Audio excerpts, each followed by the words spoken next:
And so I'm going to actually be the one presenting today. My name is Ben Meekins. I'm a research assistant professor at the University of South Carolina. And I spoke a couple of weeks ago about some work that we've been doing on new catalysts for the hybrid sulfur cycle, and in particular for the electrolysis step. We found that gold nanoparticles on a carbon support were both more active for the oxidation reaction and more stable over time than the traditionally used platinum on carbon. And so that has a couple of big effects. First of all, anytime you can reduce the voltage required to achieve a given current density, that means you're putting less energy into the system. That means you're lowering your cost. In addition, because the catalyst is more stable, it means you get longer run times from a given amount of catalyst, which also reduces your cost over time. Anytime you don't have to shut the system down and replace something within it, you're obviously saving a lot of money. But the question that naturally pops up is, okay, great, you've done that, but what's next? How do you work to further improve the electrolyzer? And the answer is that we've actually worked with a couple of researchers from SRNL, that's Savannah River National Lab, to develop a model of the hybrid sulfur electrolyzer. And very importantly, this is not purely theoretical. The model is experimentally validated. And so all of the assumptions that I'll talk about, and I'll kind of go through all of them in detail, all these assumptions are experimentally valid. And so it's not us taking our best guess. We can actually back up what's been done based on previous work. And so that's what I'm going to talk about today, this experimentally validated modeling of the hybrid sulfur electrolyzer. So a quick bit of background. The hybrid sulfur cycle was initially developed by Westinghouse in the 1960s and 70s. The goal was to find a way to produce hydrogen gas in very large scale from water. And what they developed was this cycle. It was a two-step cycle, thermochemical and electrochemical, where in the low temperature step, the electrochemical step, you have water and sulfur dioxide coming together and being oxidized to form sulfuric acid and produce hydrogen gas. That sulfuric acid is then concentrated if necessary and run through a decomposer, which is the thermochemical side, which operates at around anywhere from 850 to about 1100 degrees Celsius. Recent work has brought the temperature necessary down, but it's still typically around 850 or so. Sulfuric acid is decomposed into water and SO2 as well as oxygen, and so the oxygen is extracted, the water and the SO2 are run back through the electrolyzer, and that's the cycle part of the hybrid sulfur cycle.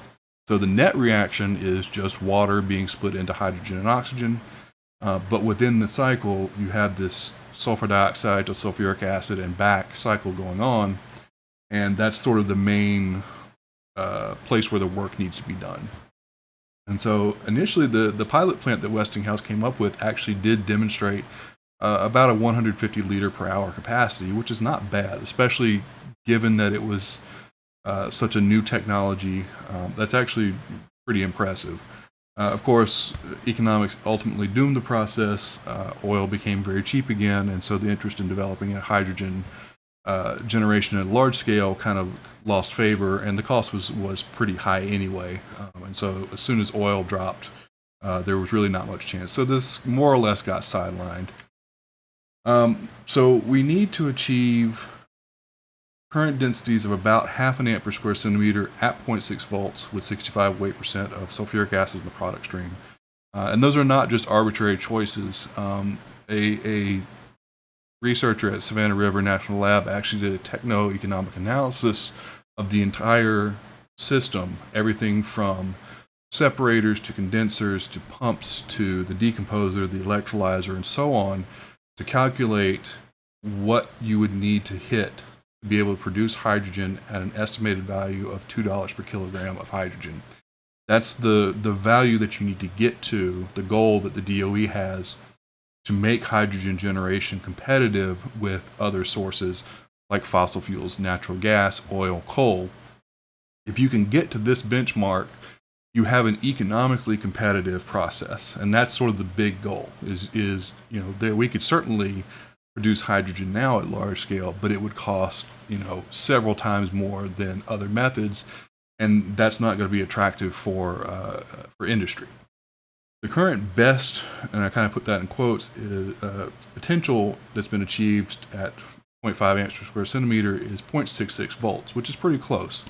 The problem is the acid concentration was unknown. It wasn't measured, and so there's a pretty good chance that it was very low, because this was achieved with a Nafion polymer membrane, and Nafion does not do well in high acid concentrations. So all of this is to basically say we could sort of experimentally shotgun our way to a potential optimization, but that takes a while, and that's both energy and cost intensive and material intensive. And that's a problem.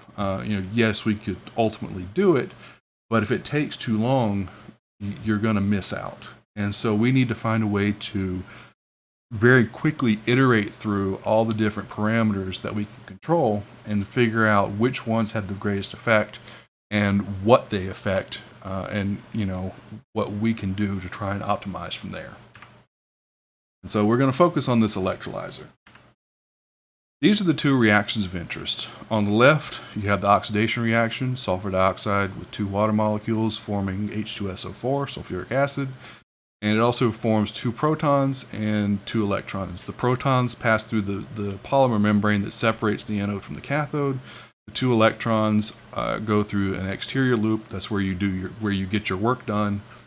And on the right side of the screen, you have the hydrogen reduction reaction. This is how hydrogen gas is formed. It's a very relatively simple reaction, especially if you use platinum. It's very catalytically favorable. But the big thing to pay attention to here is the thermodynamic potential for oxidation of sulfur dioxide. It's 0.158 volts versus the standard hydrogen electrode. For comparison, water electrolysis happens at 1.23 volts versus standard hydrogen electrode. That's a very big difference, so about an order of magnitude. And so what this means in layman's terms is this reaction is easier to carry out than water oxidation. And so that's a huge advantage. Anytime you need less potential applied to your cell, that's less money you're spending, and it's easier to achieve. It's simpler to do, and it's a much more economically attractive proposition. So the big thing that we need to keep in mind throughout all of this is the concentration of the sulfuric acid. That matters. As I mentioned before, this is a two-step process. So if we produce very, very low concentrations of sulfuric acid, to make the decomposition step economically feasible, we need to have a fairly high concentration. There's generally two values that are thrown around, either 50 weight percent sulfuric acid or 65 weight percent sulfuric acid.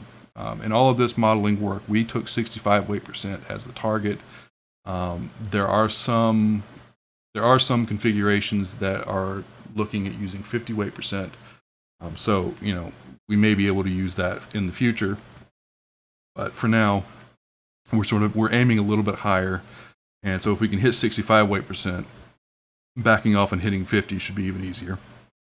But that's sort of the big thing to keep in mind here is we're not just trying to oxidize the SO2. We're trying to achieve it in such a way that we produce a high concentration of the sulfuric acid. So this is basically how the model is built up. We start with the overall cell potential components. And it's broken down functionally into four parts. You have your total cell voltage here. You have your reversible potential, the equilibrium potential, and this is the potential on the cell when no current is flowing. So the circuit is complete, but no current flows. And we want this to be as low as possible. The lower it is, the less overall potential is required, naturally. Here we have the IR drop. This is a function of the membrane resistance. That's what that R sub A term is here. Again, we want this to be as low as possible. We want the R value to be as low as possible. I is the current density of the system, so R is really what we choose because the lower R is, the higher I can be to achieve the same value. This is the anodic overpotential. If you're not familiar with overpotentials, you could think of it as the barrier that you have to get over to make the chemical reaction happen. So the higher the overpotential is, the more energy you have to put into the system to make the reaction happen, and the more that's going to cost you. So one of our goals is to keep the overpotential low, and that's what the previous experimental work that I talked about did. When we used the gold nanoparticles, we were able to reduce this overpotential by anywhere from 100 to 150 millivolts, which is roughly a third to a half. So it's a pretty significant change. And lastly, we have the cathodic overpotential. So this is where the hydrogen gas is being formed. The nice thing about this system is we use platinum as the cathode catalyst, and in doing so, we can functionally neglect the cathodic overpotential. The hydrogen gas formation reaction happens so readily on platinum that the overpotential is basically zero. And even with current densities that are half an amp per square centimeter up to an amp per square centimeter, you're still only looking at an overpotential of roughly 3 to 5 millivolts. And so for all of the modeling work that you'll see going forward here, we neglect this particular term because it is so small compared to the rest of the terms. It has little to no effect on the overall cell potential. So the anodic overpotentials are calculated based on some experimental results. So you have the equation here on the left, which is the Butler-Volmer equation simplified to just the anodic reaction. And so we assume, based on the potentials that we're applying and the way that we're intentionally driving the reaction, there is no cathodic reaction happening, and so we can neglect that term completely. And so what we're left with is a somewhat simplified equation here. This I naught value is actually derived from this equation on the right. And this equation on the right takes into account some of the temperature effects on the exchange current that occurs. And the exchange current is a measure of how easily a reaction occurs on a catalyst. So generally, the higher the exchange current is, the more readily the reaction happens. And what it means is you can think of it as the steepness of a hill. If the exchange current density is very high, all it takes to get a ball rolling down the hill is a little push. If the exchange current density is very low, it's more like having a flat plane. So you have to put more energy into the system to make the ball go faster. And so again, this value was experimentally derived from previous work done about two and a half years ago. And what they found was when they actually fit their data at several different temperatures, this alpha term was 0.22. The activation energy was around 116 kilojoules per mole. The reference temperature used here was 80 degrees Celsius, and the reference exchange current density was 4 times 10 to the minus 4 amps per square centimeter. And so what all that really showed was that there is an Arrhenius temperature dependence for the anodic overpotential, but this is how we are able to calculate the anodic overpotential at given current densities and at given temperatures. So I just wanted to show how that was done. So we have some other variables that are also sort of lurking in the background, and there's three that are really important because you'll hear me say these terms over and over again, and so it's very important to define what they actually are. The first one here is excuse me, the minimum SO2 flow rate. And so the way we calculate this is functionally we pick a current density, and then we back out how many moles per second per square centimeter of active area we need to flow of SO2 to achieve that current density. Now, the assumption here is that we have 100% conversion.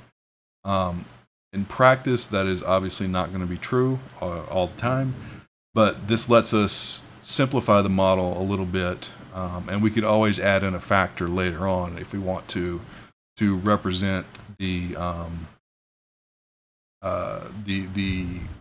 non-unity conversion factor. In the middle here, we have an SO2 stoichiometry, And all that is the actual amount of SO2 that we flow compared to the minimum amount required.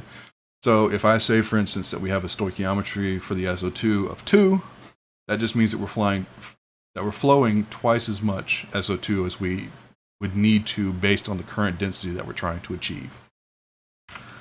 And lastly, we have H2O stoichiometry, the water stoichiometry. In this case, this is the actual flow rate of water compared to the minimum SO2.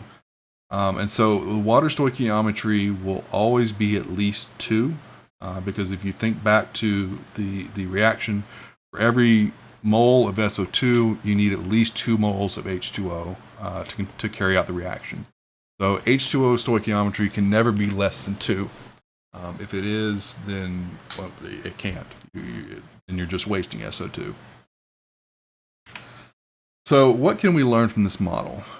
We can actually learn a lot. So I showed you that there were 4 terms, 4 components that make up the total cell voltage. And we only care about 3 of them. As I mentioned, the cathodic overpotential we neglect is functionally 0. But what we can see is that if we pick a temperature, and say in this case 80 degrees Celsius, we can look at each of the cell components individually, and we can actually calculate what the acid product concentration is going to be. We can do all of the thermodynamics and see not only what the different potentials will be, but we can also actually determine what the predicted acid stream output will be. And so that tells us a lot that we need to know. And we can vary, we fix the temperature, we can vary the current density and see how the potential that's required changes. So what we see in this case is as we go from about 0.1 amps per square centimeter to 1.1 amps per square centimeter, our potential increases from around 0.45 to nearly 0.8, maybe 0.77 or so. But the way that we actually get there is we see that the anodic overpotential increases a little bit and then almost flattens off as we get to higher current densities.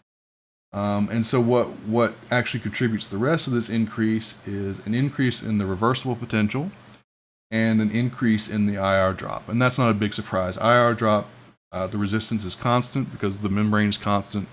And experimentally, we've shown that the membrane that we're using here, which is a polybenzimidazole doped with sulfuric acid, the resistance on that membrane is constant through both with temperature and with acid concentration environment, which is very useful. Nafion, for instance, shows an exponential increase in resistance with acid concentration, whereas the PBI does not. And so that's actually a huge benefit of the PBI membrane.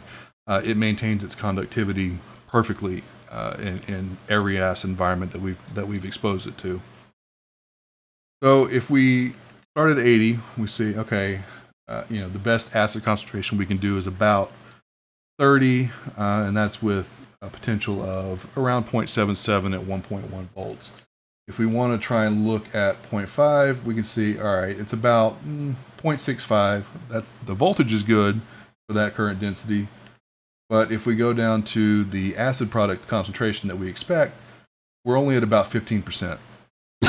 We need to be about 65. So let's try increasing the temperature and see what happens. And what we observe, you can look at them side by side here, the cell potential overall does decrease. We go from about 0.77 to maybe 0.65 at the same 1.1 amps per square centimeter. Similarly, the anodic overpotential drops substantially. We go from around 0.55 to about 0.35. And we do see that the reversible potential increases slightly. So we go from around 0.19 to around 0.25. But even though the reversible potential increases, we see that the overpotential of the anode actually decreases more. And so that's what gives us the net drop in the total cell potential. And that's the advantage of increasing your temperature. In general, when you increase the temperature that you're carrying out a reaction at, the reaction is going to proceed more readily. Sometimes you have to be careful about controlling the reaction, but in this case, we're driving it in one direction with the potential anyway. And so it actually helps us overall by pushing the reaction, or by allowing the reaction to proceed more readily. What's also interesting, though, is we can see that if you look at the scale of the right axis, it only goes from about 32 weight percent to about 40 weight percent across from 0.1 to 1.1 amps per square centimeter. If you compare it to 80 degrees C, that goes from about 4% up to about 28%. And so what we see is that the acid concentration window tightens up considerably as we increase the temperature. And I'll talk more about why that happens later on, but it's something to pay attention to. So what else can we learn? So we can also look at how changing water stoichiometry affects both the reversible potential and the acid concentration. And intuitively, you might have some idea of what decreasing the amount of water will do. In your head, you might go, okay, if there's less water around, the acid ought to be more concentrated, if everything else is the same. So I would expect to see a higher concentration of acid. And sure enough, you do. But what's less intuitive is that as you increase the cell temperature, the temperature at which the reaction is happening, the dependence of both the acid concentration and the reversible cell potential decreases with increasing temperature. And that's not necessarily intuitive. And again, we'll talk a little bit about why that happens. But what we can see is that especially at 140, when you can go from a water stoichiometry of 10 all the way down to about 4, and you see relatively little change in both the reversible potential and the acid concentration that's produced. And what's interesting as well is that the acid concentration at 140, even with 10 times as much water as you need for the reaction to happen, it's still around 58%, which is very close to the 65 that we want. What we do see is that regardless of the temperature, decreasing the water stoichiometry causes a convergence to happen. So whether you're at 80, 110, 140, your reversible potential and your acid concentrations end up in basically the same spot if you drop all the way down to a water stoichiometry of 2. And so that means that the water stoichiometry does matter a lot. It has a pretty small effect, or a pretty large effect when you get down to small ratios. What else? Well, we can look at the dependence of reversible potential and acid concentration on temperature as we vary the water stoichiometry. And what we see is that at lower water stoichiometries, there's very little temperature dependence. For the reversible potential, we have to go to a water stoichiometry of about 4 before we start to see any major changes. Same thing for, then we see greater dependence as we go to water stoichiometry of 5. And that makes sense. And we'll talk about that again a little bit. As well, what's kind of interesting is the inlet stream pressure has basically no effect on the reversible potential or the acid concentration below a water stoichiometry of about 4, which is a little surprising. You might expect that if the pressure was higher, you're forcing more reactant to flow through, and then maybe the reaction would not conduct as well. Or you might have higher crossover from the anode to the cathode, which might cause issues. But we don't see anything like that, and that's experimentally validated as well. So overall, this is kind of a summary slide showing what the model predicts for several different current densities. So as a reminder, the goal that we're aiming for here is 0.5 amp per square centimeter at a cell potential of 0.6 volts, making 65 weight percent acid. So in this figure, the acid concentration is fixed at 65 weight percent for all of this. And what we see is, this is the 0.6 volt line. We cross that line at every single current density, from 0.25 up to 1, as long as we can increase the temperature. So at 0.25, we cross at around 118. 0.5, we cross it around 128. 0.75, we cross it around 136. And 1 amp, we cross it around 144. All of these temperatures are very readily achievable. This is not something where we're going to have to redesign the whole process to make it work. We can do that now. That is very simple for us to do in terms of achieving that temperature. going forward. But what's interesting is that the water stoichiometry to maintain the 65 weight percent actually increases over as the temperature increases. And that's not intuitive.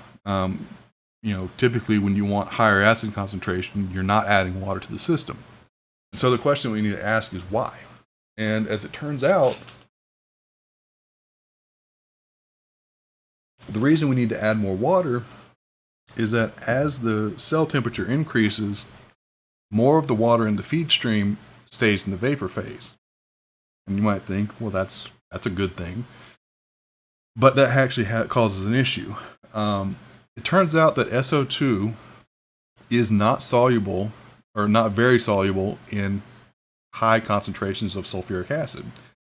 And so if you don't have enough water present, as you produce, initially it's not an issue, but as you produce acid locally, you actually decrease the amount of SO2 that is reaching the catalyst surface. And in doing so, you will cause a drop-off in performance. And that's reflected as an increase in the cell potential to maintain the same current density.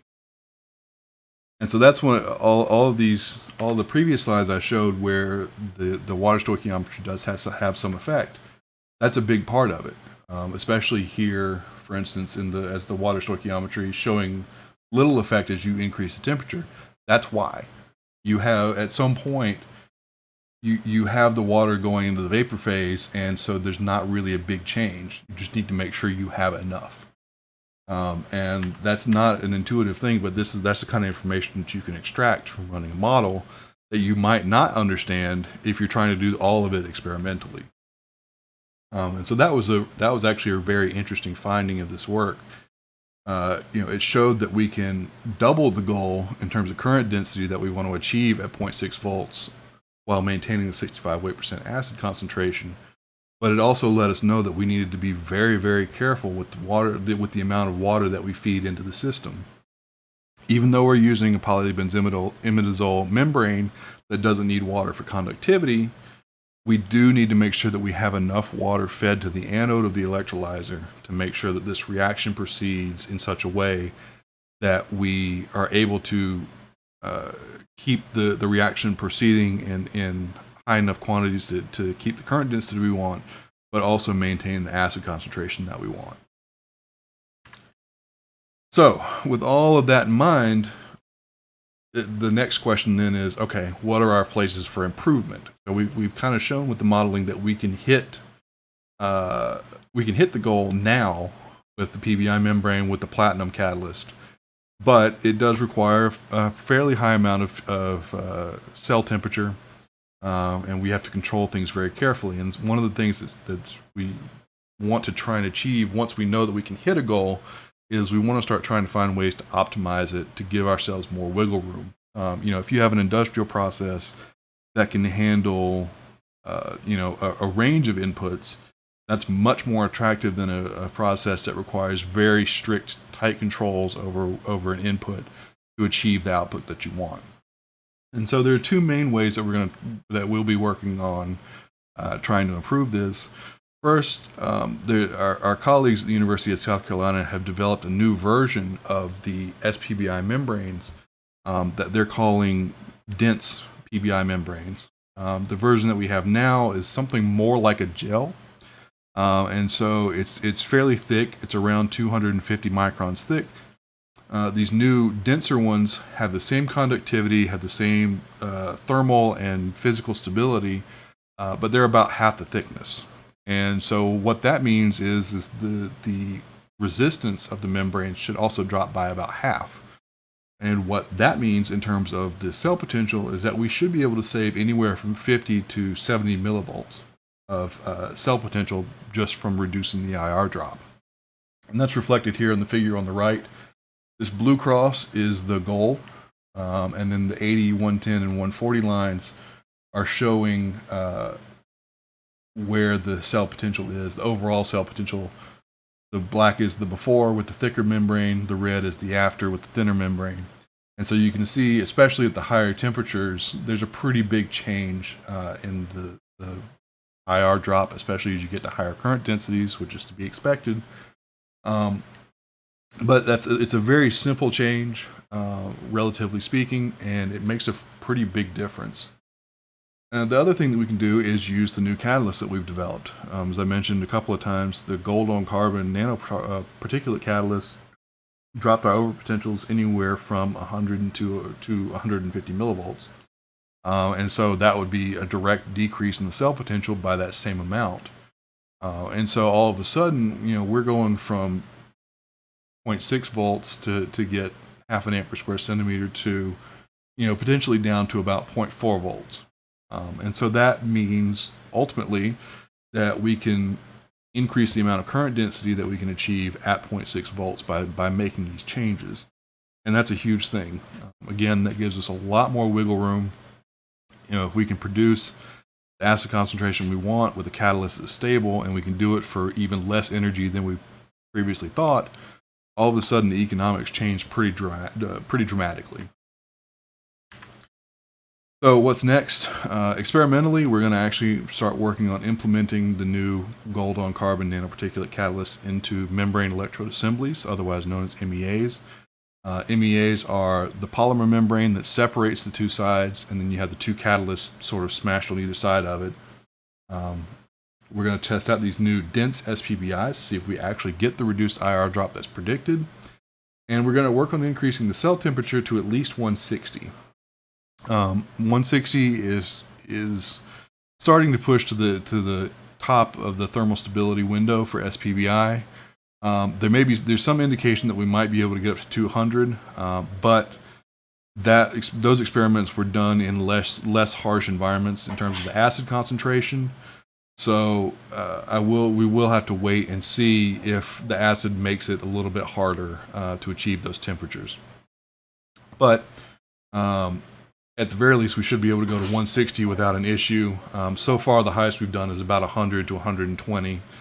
And so there's still lots of room for us to push. And as you saw, going from 80 to 110, we saw a significant drop in the ANODIC overpotential. And so, we expect to see further things from that. And with that, I'd like to say thank you. I hope you've enjoyed the talk. And at this point, I'll be happy to entertain any questions. All right, so at this point, I'll be happy to entertain any questions anybody might have. So, what are your views on the feasibility of hydrogen production via photobiological water splitting in algae bioreactors? Is the hybrid sulfur the most efficient process for producing hydrogen? Excuse me. I think there are possibilities for hydrogen production via the photobiological water splitting in the algae bioreactors. Admittedly, I don't know a ton about it, but I think, to me, it strikes me as one of those technologies that's going to be useful in particular places. In terms of overall efficiency, hybrid sulfur will probably outdo that, at least for right now. Because with hybrid sulfur, you can pair it up with any high temperature source that you might have. So if you have, for instance, a nuclear power plant, or you have a high temperature reactor in an industrial plant, you could use the heat from that to drive the high temperature step of the hybrid sulfur cycle. And so, for instance, a lot of petroleum facilities are going to have SO2 as a side product, more or less. And so, if they have a high temperature step, this is a process that might be of interest to them. But I could see, like I said, the algae bioreactors, I could absolutely see somebody utilizing that, especially if you have a place where you have a lot of space, and somewhere, where it's very sunny, like in the southern U.S., for instance. I could absolutely see somebody doing an algae bioreactor, because there's so much sunlight. It's a great place to do it. So yeah, I think the algae bioreactors will be useful in some places, and I think in hybrid sulfur will be useful in other places. Neither one's going to be a silver bullet, but I don't think they need to be either. You can you kind of have to use what technology works best in a specific situation. So why pursue hydrogen production via chemical assisted electrolysis or hybrid sulfur? So it's sort of a different way to get at the same goal. Um, hydrogen as a fuel and as a feedstock has obviously a huge range of uses. It's being considered as a way to store excess renewable energy, so solar and wind.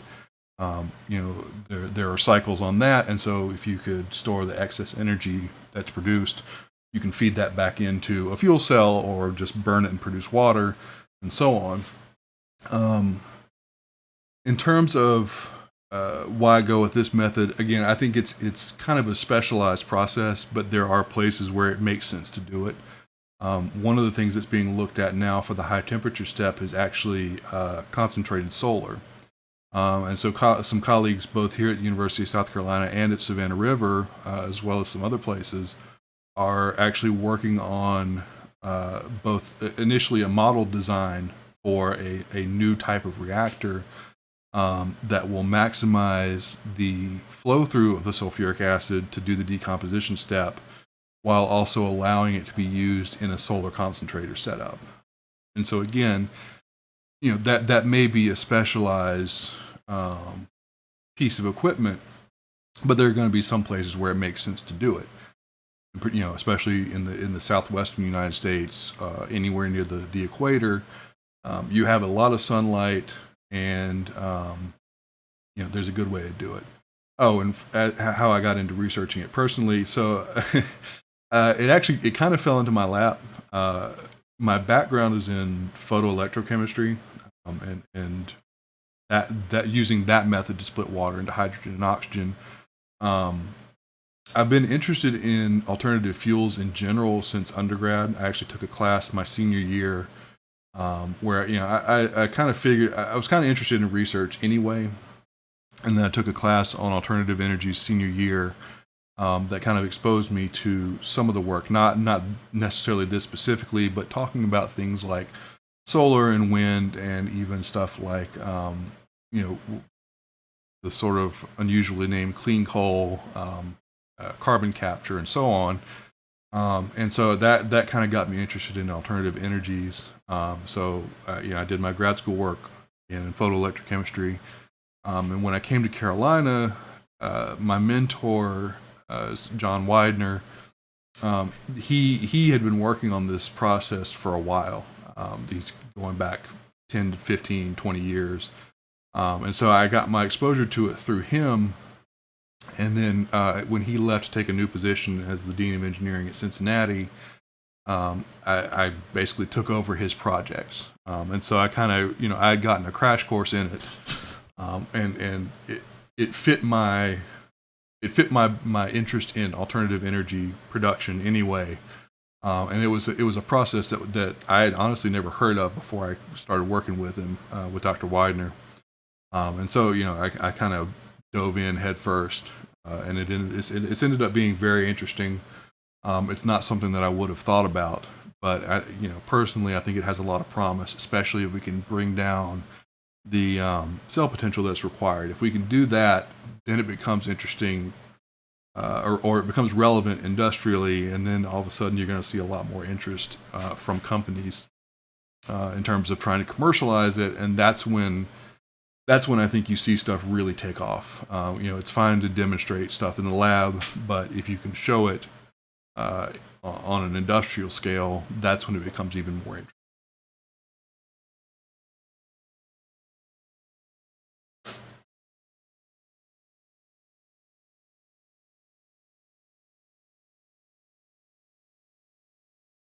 Any other questions?